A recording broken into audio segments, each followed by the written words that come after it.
Hi, Hello. how are we doing today? Um, this is NRF 2026 Insights. If everyone wants to start just by sharing where they're from, and go ahead, Joel. It would be really nice to hear where you guys from. So welcome. Today, as Sam presented, we're going to be talking about NRF 2026 Insights. And please feel free to add comments, make questions. It will be very interesting to listen to you as well and have a little bit the opportunity to discuss some of these hot topics of today. All right, so my name is João. I'm going to introduce myself. My name is João. I'm an innovation consultant. I'm here with Sam. Introduce yourself, please. Hi, I'm Sam McAvoy. I'm also an innovation consultant. And for everyone, since we asked where you're from, I'm based out of Atlanta, Georgia. Oh, that's nice. I'm in Rio, by the way, in Brazil. So we're going to be connecting from different places. But we had the opportunity to attend NRF for the fourth consecutive year. MJV has been participating in many global events. The idea is for us to share some of the insights, collect them, and as part of MJV's DNA, be ahead of innovation, and also to understand what are the different drivers of change that are happening worldwide. Okay, so today we're going to be presenting NRF. So Sam, talk to us, tell us a little bit more about this year's NRF, please. And for those, before I give you the mic, I would like to present MJV as well. For those who don't know us, we're a global innovation and technology consultancy. We have been over 29 years in business of experience.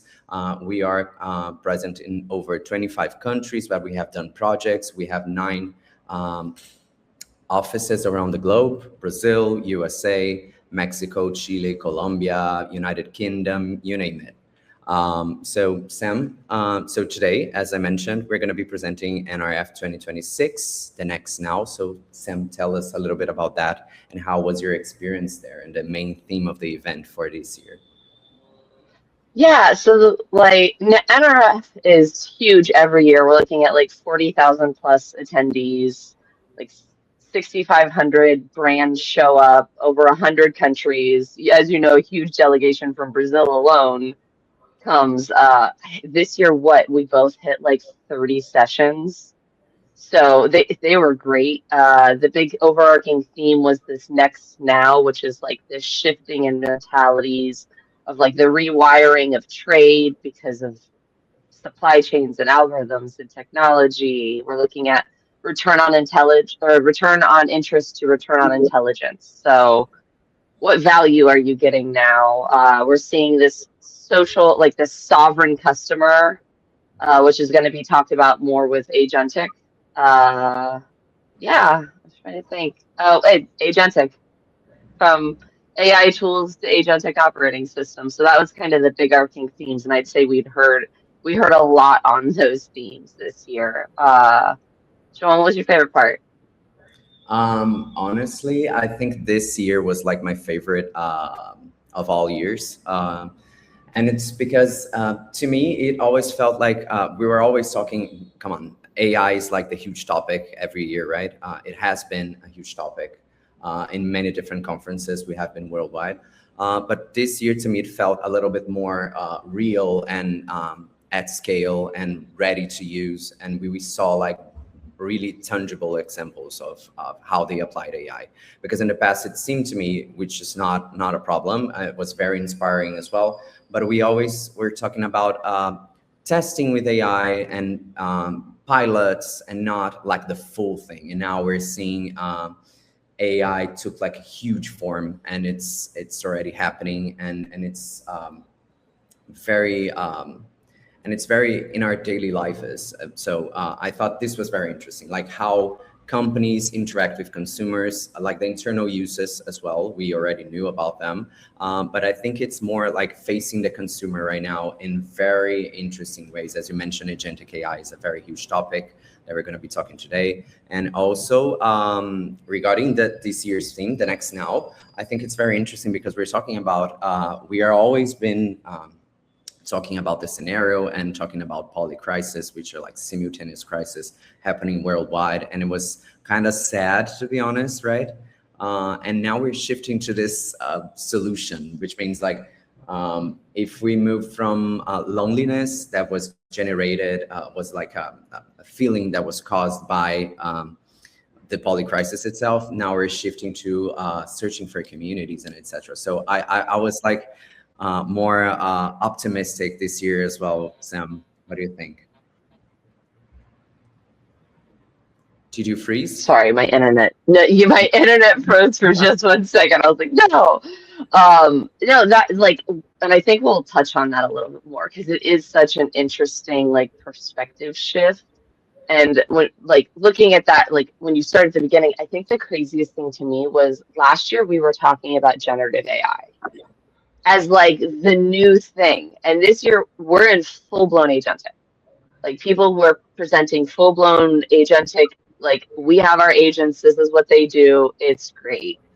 But yeah, shifting back to that like social conversation, when you start by looking at what's going on in the economy, like it's understandable why we're still in this like poly crisis like feeling, especially here in the US when we're seeing this like K-shaped economy emerge where like the affluent are continuing to get ahead and gain wealth, where this middle class is kind of collapsing into like falling behind. And we're seeing that because it's turning from like a wealth-based economy into an assets-based economy. And also the other, like the uncertainty of this rise of transactional nationalism, where like trade agreements are being treated like negotiable bargains. So the supply chain is very turbulent right now with questions. And it's like this stability, this divergence, like what are we feeling? But then you look over at people, and again, the tone went from like loneliness, what are we going to do, to this like active participation and looking for human connection. Yeah, the human connection aspect was very interesting. And I would say, Sam, it's not just for the US, it's like global. We have been seeing like the luxury growth and middle classes like clashing and getting pressured and more pressured. They're like facing a critical affordability squeeze. So I think it's global. And if it's not, the US has the power to make it global as well with the impact you guys have worldwide, right? Also, regarding this, as you mentioned, we're like living in this threshold moment between like these old systems and these new emerging systems. So we have been in this liminal space, which is called the delta, as WGSN presented there. I think it's very interesting because whenever I think about the delta, I always think about like a mathematical delta, but it's not, guys. It's like a geographical one where like different rivers like get together and form like one. So we're kind of in the middle of this transition, right? Where we're caught between like these old forces and this new emerging one, this new emerging systems per se. So we're caught in between artificial and human intelligence, polarization and unity, as we mentioned, like loneliness and getting all together, and also this polarization and combined in unity, the collapse and renewal of all these systems, and we cannot forget about it, the mistrust as well. We have been seeing a lot, right? And we heard a lot about it, the like common mistrust of all people, which generates a lot of mistrust for companies with consumers as well, regarding companies, governments, and etc. But at the same time, which makes me optimistic, the optimism is coming as well. So that's why we're shifting from this poly crisis to like poly solutions. We kind of understand the problems and we're facing them and we're moving forward, right? Yeah, we're doing our best. And kind of, yeah, we're doing our best. When we're talking about like that authenticity and this stuff, one of the big conversations we heard from a lot of the C-suites, a lot of like board members, everyone that's in the higher level of leadership, was this pivot into authenticity, being genuine, being transparent, uh, going from being the person who speaks to the person who listens. This just shift in understanding that like cooperation and hearing what everyone else has to say and showing who you are and like this is what is necessary right now and like generational drivers for so many generations in this time of uncertainty and mistrust and like not knowing where to look for sources of truth. Like if they don't feel like the company that they're interacting with has that authenticity from the top down, they're probably not going to be a loyal customer. Yes, 100%. And to that point, I also loved the quote about the diamond shape of leadership that Dick's Sporting Goods CEO mentioned. Remember, which was Yeah. basically like the further you are, like the more far away you are from the consumer, the less you should talk, the more you should listen. I think it was very interesting because it's like really putting your final customer to the center. For those who don't know, Dick's Yeah. Sporting Goods is like a huge, massive sports retail. I thought it was very, very interesting to hear a little bit more about that and how they conduct this very consumer-centric approach to basically everything they do, and how they are going to be supporting athletes throughout their journeys. Either they're like professional athletes or like just out of just for fun. Yeah. And so with that kind of, we're still talking about the state of human. We're looking at the craving of authenticity, seeing that come on leadership. The other thing is we're seeing this emergence, and this isn't that new from the standpoint of a little bit of how Gen Z functions, but it's become much bigger, and it's this like looking for niche culture, looking for your community. Here in the US, we use Reddit a lot for like a lot of different very niche subtopics people want to discuss that they love. And right now, like Reddit has gone from about 54 million daily active users in 21 to over 110 daily active users in 2025, which is a huge growth jump. And people are seeing it as like a source of authenticity. And I know you've mentioned with WhatsApp there's that similar of like, oh, we have groups for everything. We could be strangers, they could live anywhere. Like it's just looking for that trust and authenticity coming from where we believe another human is speaking to us about it and giving us honest, real opinions. I kind of enjoyed it personally because as a millennial, I love to see those R cute communities coming back, and when people can like join out of common interests. I think it has been very interesting to see how the new generations, especially when we're talking about Gen Z and Alpha, are not connected to this brand heritage loyalty that we used to have in the past. I think I do it, and older generations as well. And these new generations are all about communities, right? I've been seeing like examples of banks and other industries as well that have been very successful, not focusing only on brand, but focusing on generating and creating those communities and fostering those communications, which is something that, as we mentioned, goes hand in hand with searching loneliness, but searching for a community. I think it's very interesting to see how society, and we always should pay attention to that, this shifts in companies and how they are building those relationships with consumers have this root cause analysis associated with how humans are feeling and society is feeling as a whole. So it's very interesting to see and pay attention to those details whenever you're like creating your strategy towards really connecting and building loyalty with communities.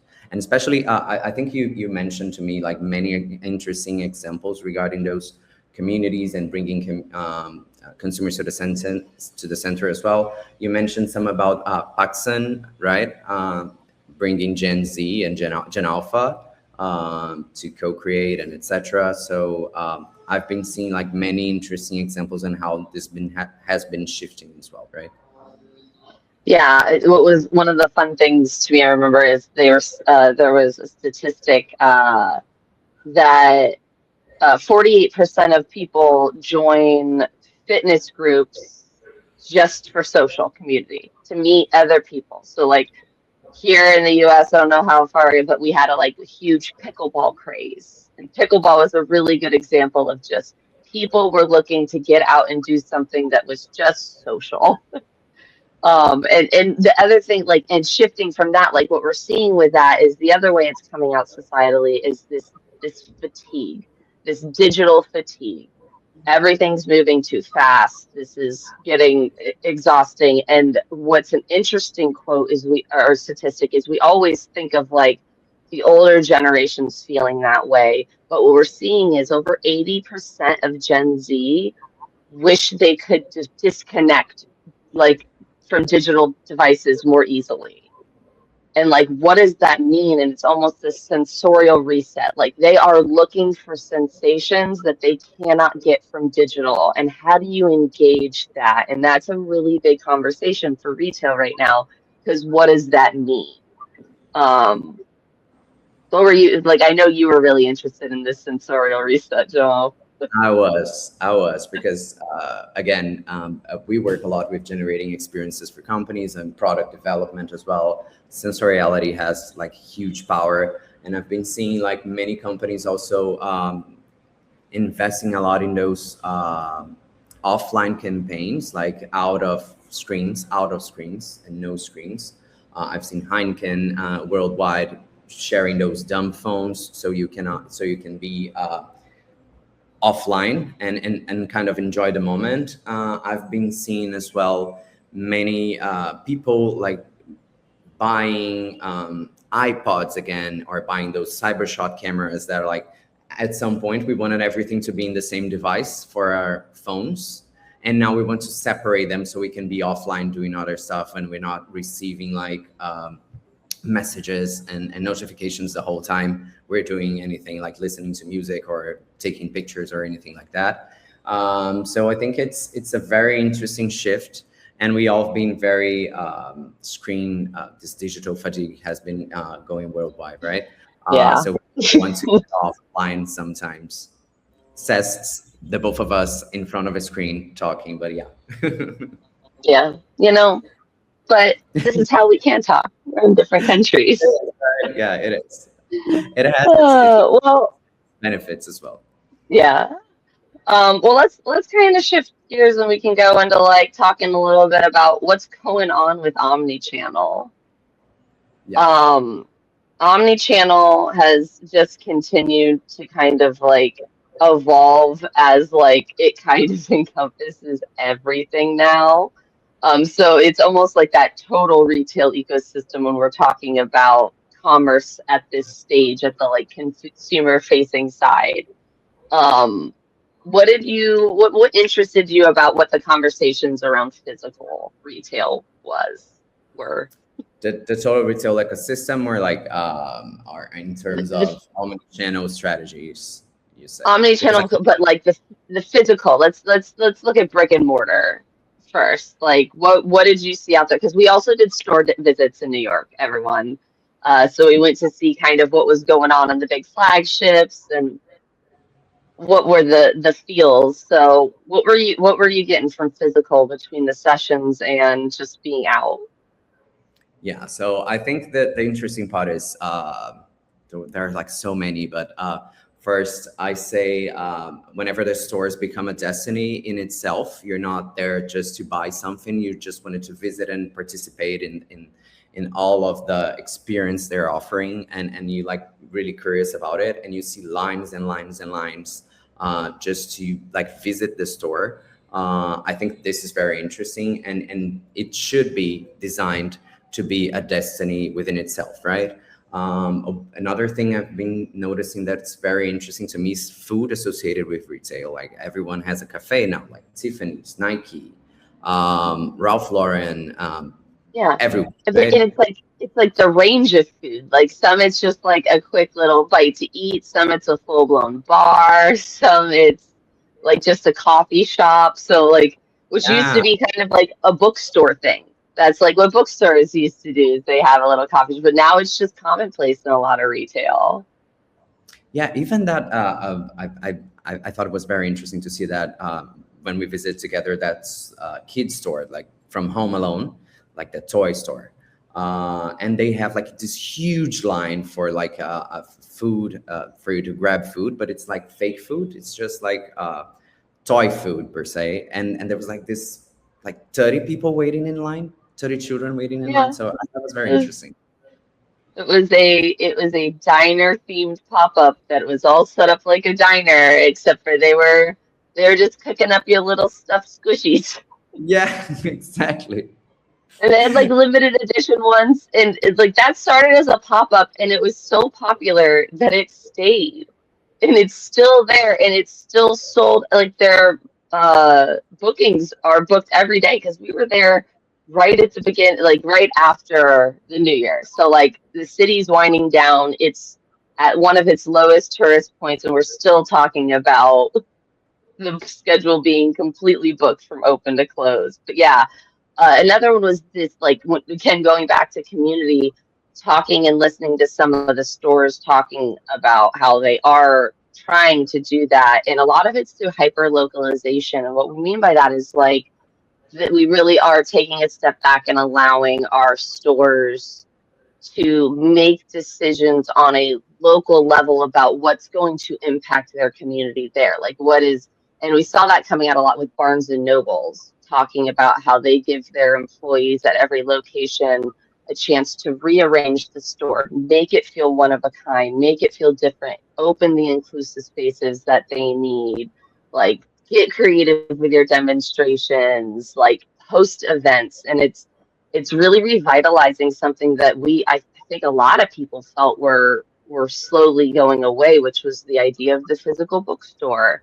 So they brought back their record sections. They've just kind of been re-evolving and like thinking how to get people in and make it like a community again. Yeah, and it Uh, felt warmer, right? It felt warmer yeah, back then. And I think it it's, did. go ahead, sorry. No. No, it's just mentioning that it was very interesting to me to see that it all sums up to communities and this hyper localized and hyper personalization as well. Many times they mentioned it as the new hyper personalization as real intimacy with their consumers. It feels more like person to person connection than like companies just connecting to people. So I thought it was very, very interesting and very sensitive of companies to understand that and start building that intimacy with us. Yeah. And we saw a really good use case on the smart store of like tomorrow in the Fair Price group, where they have like the smart trolleys, the personal shopping assistants, the stand and go on the aisle. They have like electronic blinking labels and navigations to get to you where you need to go in the store. They have like within that, they're like, you're navigating past this and you bought these other things. Is this something you were looking for? And statistically, I believe they were saying guided shopping raised the like basket average by 17% just by helping people easily navigate and suggesting things. So like that was really cool when you talk about like use of computer vision, the use of RFID, and then building it into this actual interactive ecosystem that's the smart shopping of tomorrow. Those were really cool. Yeah, the ecosystems are like getting more and more complex and more service, right? Mm. It's very convenient to consumers. So I think this was a very interesting topic as well. But regarding agentic, like you're talking about omni-channel, right? So we need to talk about this new channel, this agentic shopping, right? What were the main things that caught your attention there regarding agentic commerce? Well, so there's a few layers. There's like we have the social commerce, Yeah. which is the different like we can circle back, but then to the agentic commerce, like on so many different levels.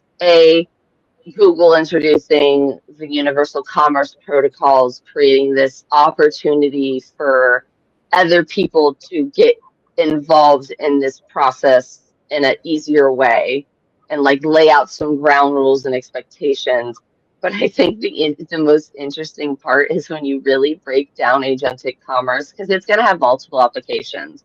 but commerce itself, consumer facing, we're at a point where I can just go, hey Siri, never let me forget what I need to make my son's lunch. Yeah. And Siri will handle all of that. It will show up at my door on a schedule. It will make sure that I'm running low of something. It's going to catch it. Like, it is a personal shopping agent that has autonomy to do its own thing, and it's really excited. I'm trying to stay on the surface and not get too down the rabbit hole. But like, if it can't act, it's not agentic. It's just automation. So like, we're going to see a little bit of this agent washing where people are trying to paint it with an agentic brush, but it's just not. But like, you don't tell agentic every step. You tell it the outcome you want, and then it makes decisions towards reaching that outcome.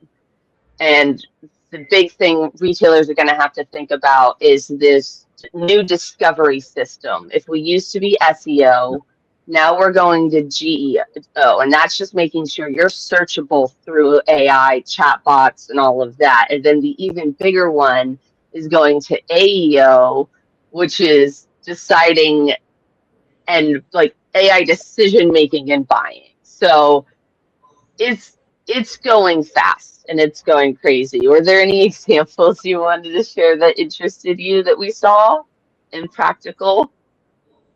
Yeah, I think the main thing is that it's ultraly changing and being very disrupted for the way we shop. We're like shifting from like those keywords we used to do for like context and intent and like more complex conversations. And as you mentioned, I think it's very interesting if people are not, if companies are not like making their products discoverable and adding a lot of data. And the thing about data is that right now, we've been seeing this for many years. Like, if you don't have the data, the more we evolve with AI, the worse it's going to be for the companies who don't have like a data strategy and know how to like really work with data. But this time, it's like, you really won't.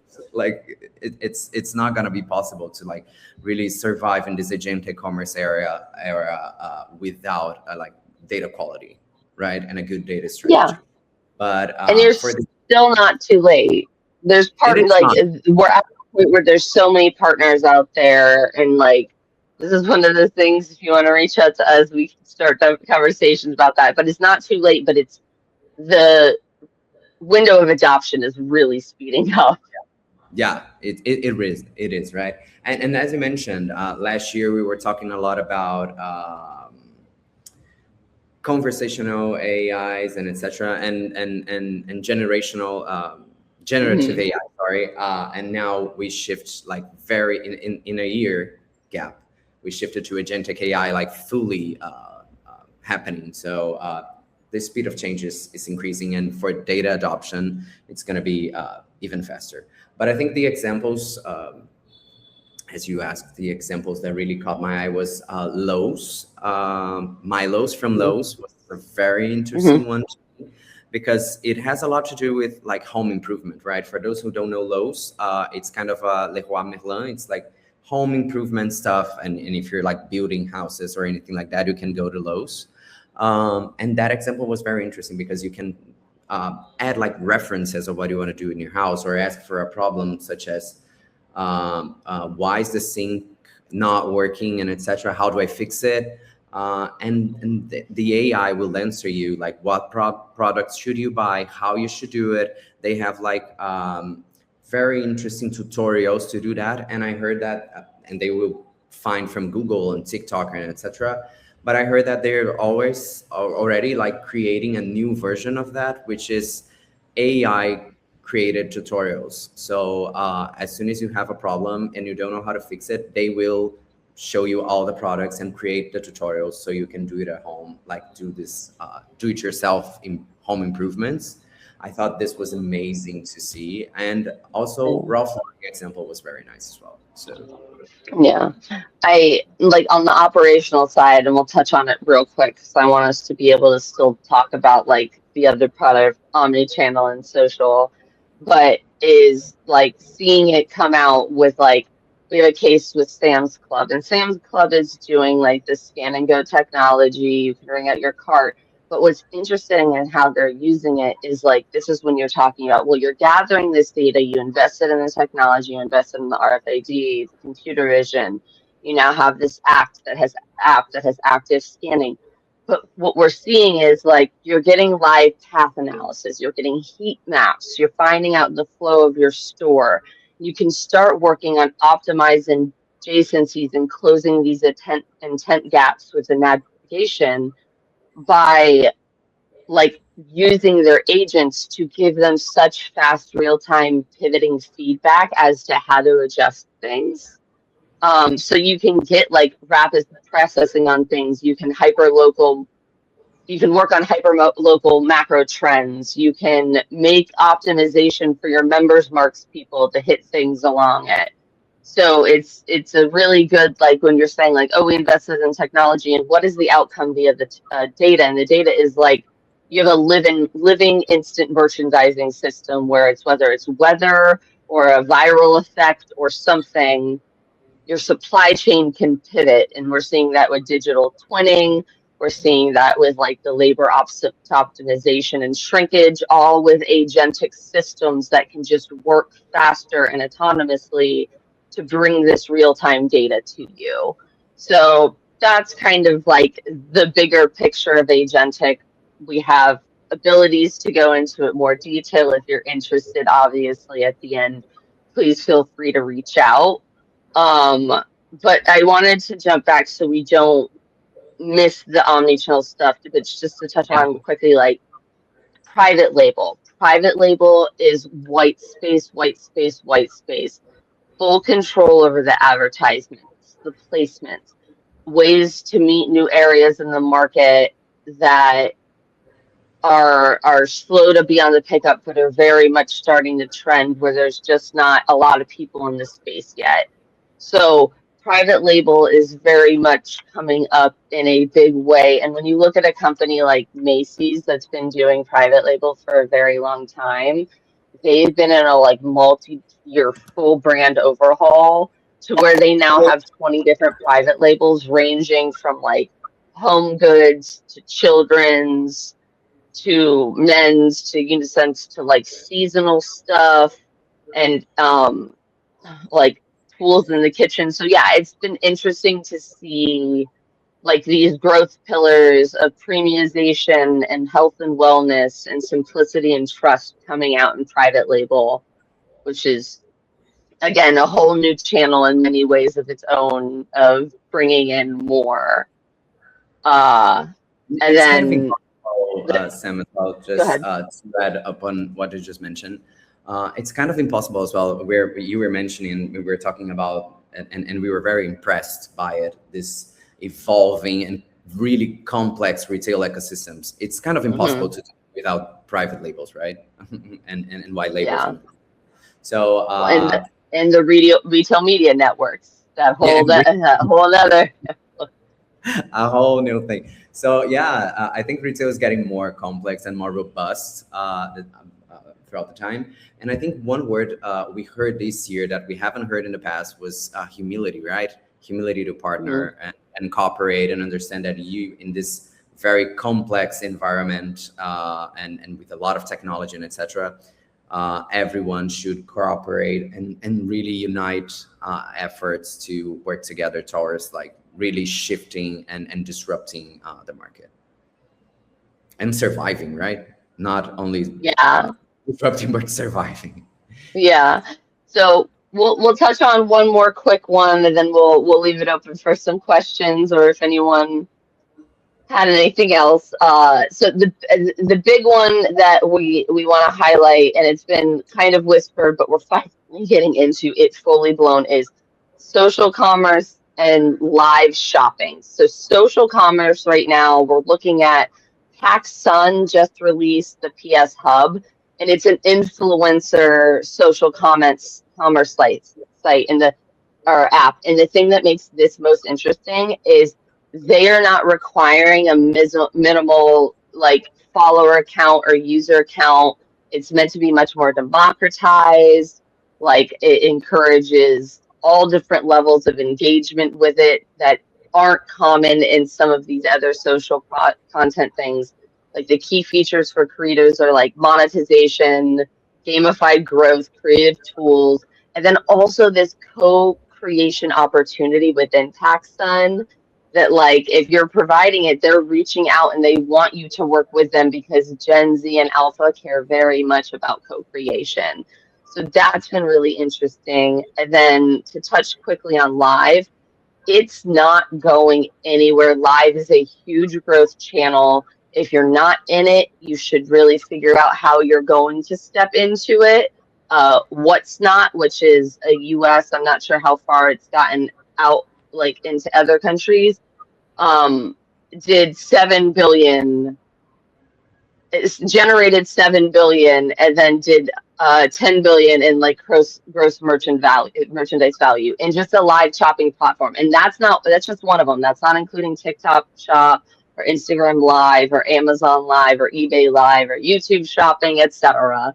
So it's a big deal. Joe, I don't know. Do you want to touch on Magalu as kind of like the bigger case study, and then we can kind of open up the floor? Yeah, we should. Yeah. Okay. So we can talk about Magalu, which I think it's very interesting. I'm very proud to see Magalu in at NRF, right? Because Magalu, for those who don't know, is a Brazilian company. It's led by a woman, by the way. It's very interesting because they have created like this very huge and complex retail ecosystem, right? Sam can deep dive a little bit more into it. But just before we move forward to this topic and the last couple of topics and ending our conversation today, I'd like to hear from you guys as well. So please send questions so we have the time to answer them while Sam explains a little bit more about this example from Magalu, because I love to hear your perspective from an American to what Magalu is, because I already know it a lot, right? Yeah, so just again, don't have like the full background off the top of my head, but I know that its growth in omni-channel from being like e-commerce to getting into physical, having a ton of physical stores. Um, I think Yeah, so they have like a very strong 70% online share with like major digital first dominant. It's with like 35 million active customers. But where it starts getting interesting is the expansion of their portfolio. They have one, two, three, four, five, six, seven different private label brands, some acquired through merger and acquisitions, which are their own names in themselves, like net shoes and kabum for like the ones I saw, but they're kind of touching on all of these categories. And then on top of that, they have their whole Magalu as a service, which is where they're stepping into fintech. They have cloud computing services. They have their retail media network. They have their logistics network. So they're even working in distribution and logistics. But the really excited stuff that they introduced this year was like the 20-year journey of Lou into her agentic stage. So going from a mascot to an agent, it's WhatsApp native, it's fully embedded commerce through it that you can have conversations with them. You can full checkout from within it without leaving. It's pretty amazing. It is. And like the percentage increases, they had a 10% conversion rate in these interactions, which is 3 times higher than the standard e-commerce averages. So just even her being WhatsApp native is my understanding is like a pretty big deal. It is, right? And I think it's very interesting also for us to see this shift for this daily life hubs where they have like many different types of services and this huge portfolio for the clients as well. I think one interesting example that we saw was Carrefour, the French retailer.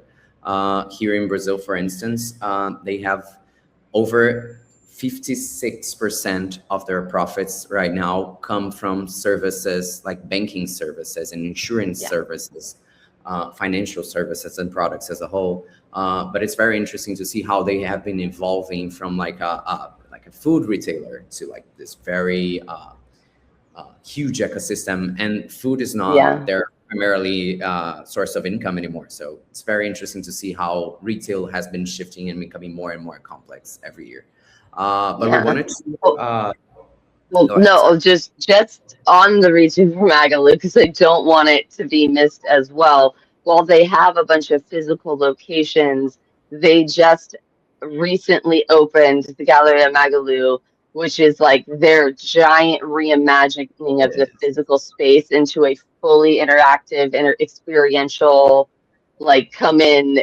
So we're talking about that physical retail that creates these bonfire moments, these uncopyable moments in a space. They have all their ecosystems in one building as like almost a department store for their brands. They also have what we are affectionately calling a park for influencers, with a YouTube theater for streaming, podcast studios. They have art galleries with partnerships with like local organizations. And they're really believing that like they expect to see their rapid like return on investment within 1.5 years to like achieve full payback. So like this is one of those interesting like, and there's plenty of other experiential spaces that we can talk about in detail at another time if people are interested, because we have so much on so many of these topics, but we really just wanted to try to go into a smaller thing. The last thing I'd say for me, and then Jean, if you want to finish yours, is the shift to think about when you're talking about where to spend marketing dollars in social media, how to track it, what's going on with all of that, is we are seeing this shift from social media into interest media. And it's not about how many followers you have, it's about how many people are watching your content and how relevant it is. And if we can get it to that point where it is popping and it is relevant and you are trending, we create this thing called the halo effect, which we've seen with like the whipped coffees that Walmart had to deal with completely having their supply chain destroyed over this viral trend. And we talked about Tarte, the cosmetics line, had a makeup that pretty much erased, you could put permanent marker on your face and erase it. And the internet went nuts over it. It blew up all over social media, and they had such a hard time keeping it in stock. And it's like when you talk about those agentic operations, when it can predict weather, when it can see a trending thing is starting to pop and say, okay, we need to adjust for this. We might need to pull in another supplier. We might need to do this because we see the numbers, we're seeing they're trending, and we can track that they're trending through social. But it changes the dynamics simultaneously of what do you track in social? Is it virality? Is it invisible lift after? But go ahead, Sean. And it changes, you talked about changing the dynamics, and it changes like the internal dynamics of companies as well, right? We have been seeing like the innovation process being disrupted. They're like considering like from the very beginning, from like research and development and product development, etc. They are considering the virality impact and potential of a product while developing it, right? Because they know if you, and Ninja is a great example of that, right? We have been seeing those Shark ice Ninja machines, Shark Ninja, we have been seeing those ice cream machines all over the internet, and people like sharing recipes and etc. So this viral effect being considered within the entire product development process. I think it's very interesting. And also because sometimes we used to see like some silos regarding like marketing and product development and etc.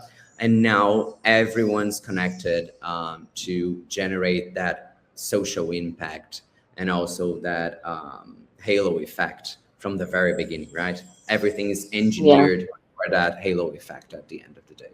So I Yeah. think it's a very interesting way. Yeah. And like, so a lot of these things, like for us, are things that we do on a monthly, yearly, weekly basis, depending, like just looking at this data, understanding the consumer journeys, like Yeah. how do you use design thinking to empathize with your customer, understand them, and design products and items that work for them, understanding these generational gaps, understanding what these journeys look like end to end. Those are all things that we regularly at MJV tackle. So if it's something you're interested in, please reach out. We can have a short meeting, a conversation, see if there's anything that even you had some questions that you wanted us to follow up on. But we're sharing it now. We have our report that's a little bit longer on NRF about everything we covered. Yeah. But again, feel free to reach out. I don't think we have our information in there, but we can send that out, or if you want to leave a message or anything, we can get that handled and taken care of. Yes, and I think So like so much more to see as well. We don't have enough time to showcase all of the different trends. We had a lot of sustainability, how they're like improving and creating these new mhm. cacao plants, like climate resistant. Let's preserve chocolate for the future, please. And also like many different topics, such as wellness, GLP-1 impact, right? And all Yeah, many different trends. So, guys, if you want to reach out to us and discuss any of those topics, you have noticed we're kind of enthusiasts here, and we won't stop talking for hours and hours over one of those trends because it seems very interesting to all of us. yeah. And And go ahead, Sam. Sorry. I was going to say we also have an opportunity within companies. We do NRF and company where we will bring these insights with a little more detail, a little more presentation like, and open up for like an ideation session or those kinds of things. So if that's something you and your company might be interested in, also please feel free to reach out and we can give you more information on that.